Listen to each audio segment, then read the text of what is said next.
Kalian semua tentu sudah tahu tentang Bali. Sekalipun kalian belum pernah ke sana, kalian pasti udah familiar dengan nama Bali ini.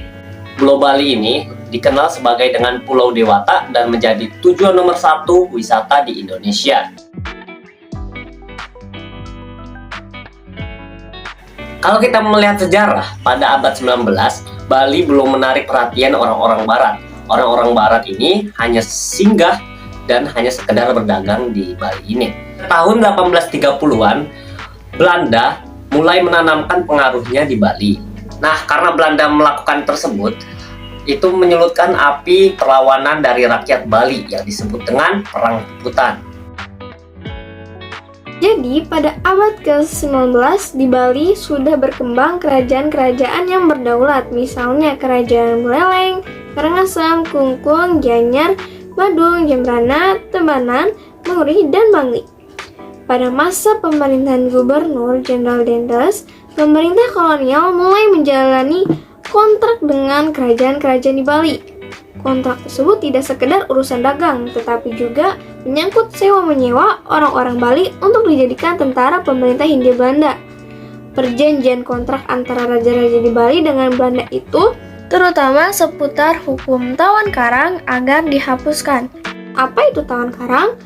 Tawan karang atau taban karang adalah hak istimewa yang dimiliki raja-raja Bali pada saat masa lalu, di mana raja akan menyita kapal-kapal yang terdampar di wilayah mereka lengkap beserta seluruh muatannya.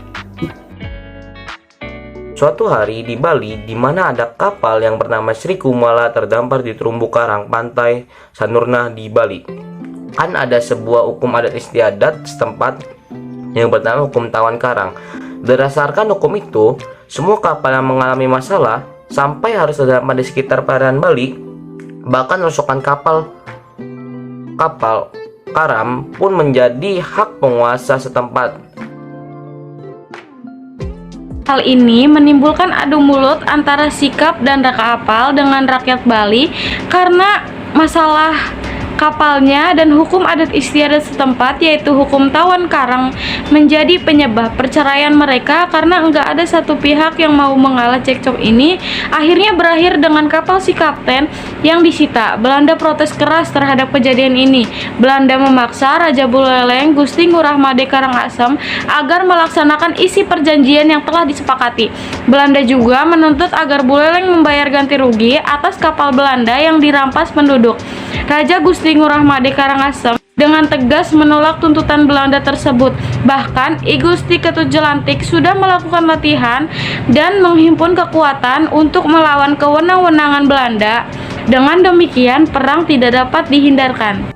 Sementara pada tanggal 27 Juni 1846 telah datang pasukan Belanda berkekuatan 1.700 orang pasukan darat yang langsung menyerbu kampung-kampung di tepi pantai.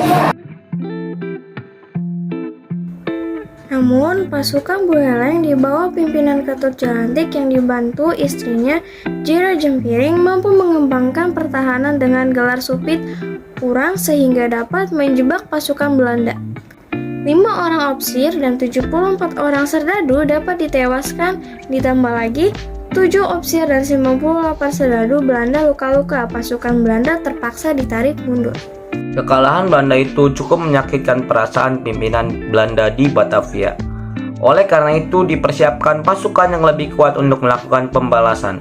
Awal April 1849 telah datang kesatuan serdadu Belanda dalam jumlah yang besar menuju ke Jagaraga. Dengan terbunuhnya Raja Buleleng dan Pati Ketut Jelantik, maka jatuhlah kerajaan Buleleng ke tangan Belanda. Meskipun demikian, Belanda tidak mudah untuk menguasai Pulau Bali. Pertempuran demi pertempuran masih terus terjadi. Tahun 1906 terjadi Perang Puputan di Badung. 2 tahun kemudian Perang Puputan meletus di Kelungkung.